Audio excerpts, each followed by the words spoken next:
Never has there been a more psychologically provoking, in-depth exploration of the ability of the human mind to push or suppress traumatic events in this genre. There will never be a more artistic exploration into the link between the man and his shadow. He has an upbringing that wouldn't appear as female-focused, nor flashy, nor mind-numbing for modern audiences as the MCU is currently achieving. Domestic violence, human experimentation, repressed trauma, insecurities, terrible fathers, poetic imagery, symbolism abounding. I'm talking about 2003 Ang Lee's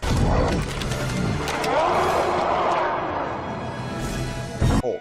Say that 5 times fast. This is the movie, man, that you watch if you're the guy like me who's like, when will they make a standalone Hulk movie? Bruce Banner, the Dr. and Jekyll and Mr. Hyde of the Marvel Universe. Haunted by his demons, but this movie gives it so much more, and he deserves so much more.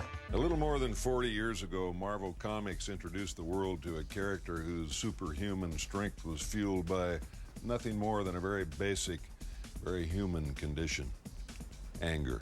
Nobody asked you, bold boy. But first, if you're a Hulk fan, if you're a Bruce Banner fan, if you're disappointed in how they're treating the homie, like this video, bro. We're gonna get into it, okay? Let's let Ang Lee's Hulk be reborn. Okay, so from what I gathered in the beginning, it was very difficult for production companies to create a Hulk film. A visionary artist, creative director Ang Lee, the guy known for directing Brokeback Mountain, Crouching Tiger, Hidden Dragon, and a little number called Sense and Sensibility. He was like, you know what?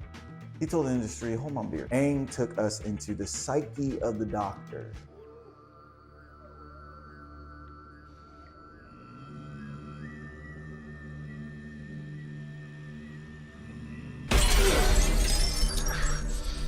Puny human.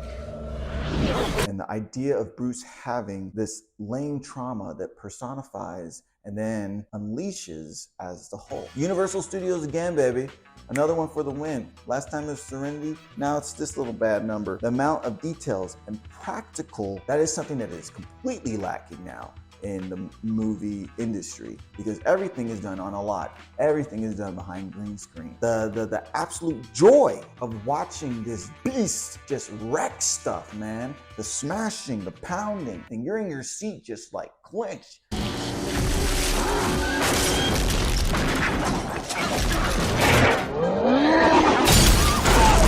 It's great. Against every weaponized agent.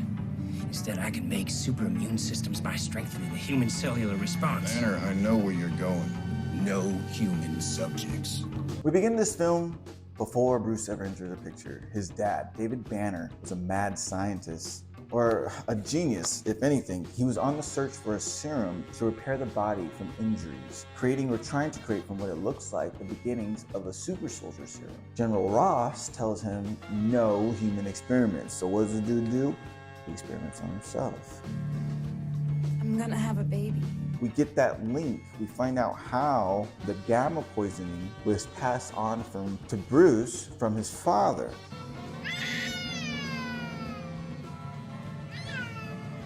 So all it needed was a little jump start.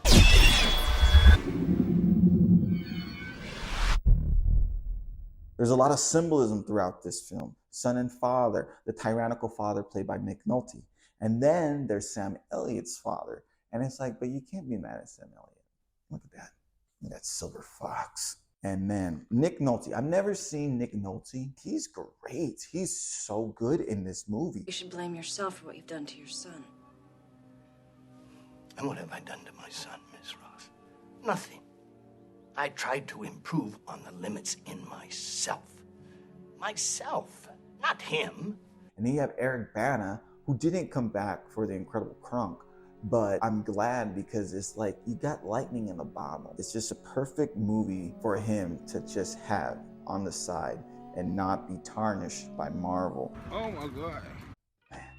Through imagery, like the closed closet door, hiding the truth behind Bruce's trauma that is kept closed until later on unleashing the monster at bay.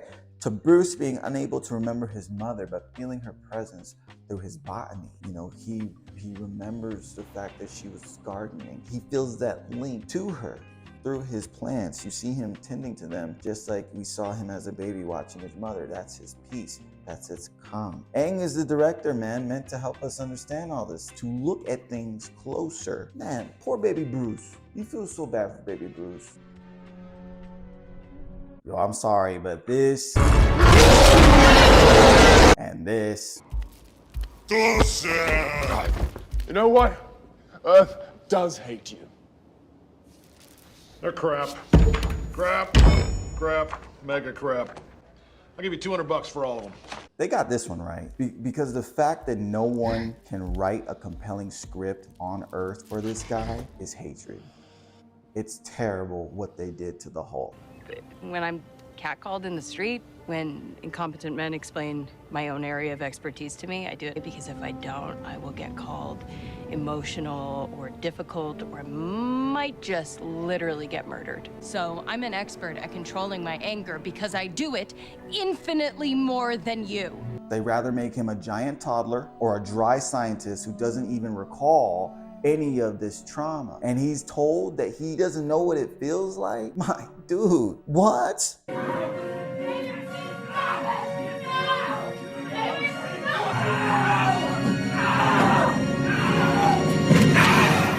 Replicate it. And more times than not, we say, why didn't the director just put the suit on? And in this case, he knows the performance. He knows the emotion. So it just makes sense that he wore the suit.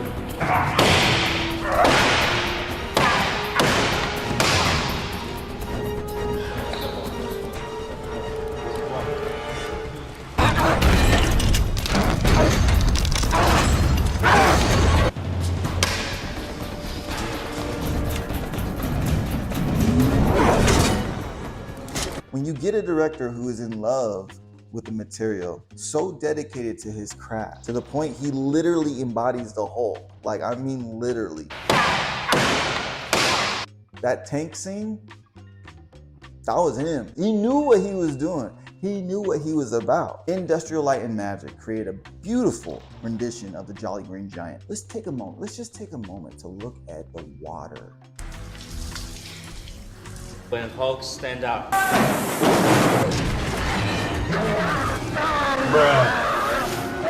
The droplets, the sounds. He looks more angry than the Marvel Hulk. I think it's time to bring the sophistication in public entertainment in the computer world, so you can invest your emotion into it, not just watching the creature go. He looks more realistic than an Incredible Kong. They put layers and layers and layers on his skin to make this dude come to life. Every little table though is busted in. I mean, the production company tore sets to shreds, and it's so satisfying to watch.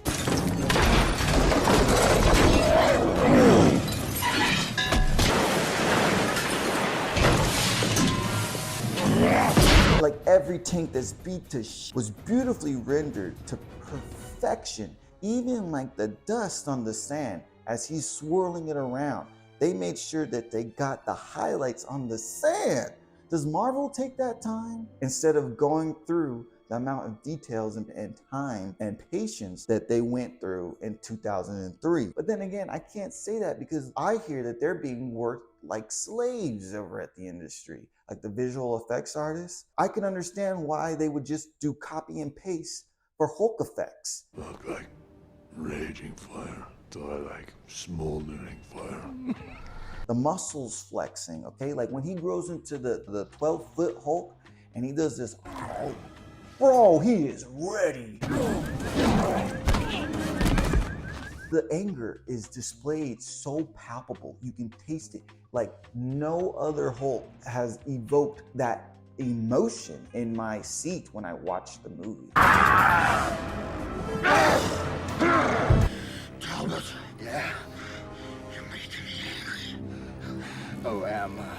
Nobody asked me, bro, but it's so satisfying to see this fool just start bulking up. Like there's something awesome about it. Watching him develop into the 15-foot tall Hulk. We reach at the end. I think maybe because Talbot gets his ass whooped even more. But in reaching his full potential, we, the audience, grow along with him and learning about himself, overcoming himself, and then believing in himself when he takes on his pops. Speaking of his pops, you have to give thanks to the villains. These villains are perfectly crafted to give Bruce every little step he needs to get him to where he is the man, you know what I mean? Well, it's twisted certainly because father and the son are playing on a supernatural level. Without his father showing up, Bruce may have never discovered what was lurking behind the door. Father is the gatekeeper of all the information and all the repressed memories and so forth. In a classic sense, that kind of father versus son, and the son rising up. Without Talbot pissing him off, you think this dude would learn from the first time. Like, he shows up in the cell as if he's like about to do something. Like, Anyway, I guess it took him 2 times. You know, we would have never been able to do a deep water therapy session with Bruce. I'm just gonna get to it. The monologue that Nick Nolte gives, it's icing on the cake. As I watched his tiny life unfold, I began to imagine the horror of it, and my curiosity was replaced with compassion. This is what I'm saying, like, what else has this guy done? And it could be the directing from Aang too, because when you watch Aang, Mr. Lee, direct with this movie, you can see how involved he is. He's already the characters, and it shows through with the material itself too. I remember watching this with my mom, and she just was like, "He is pissed."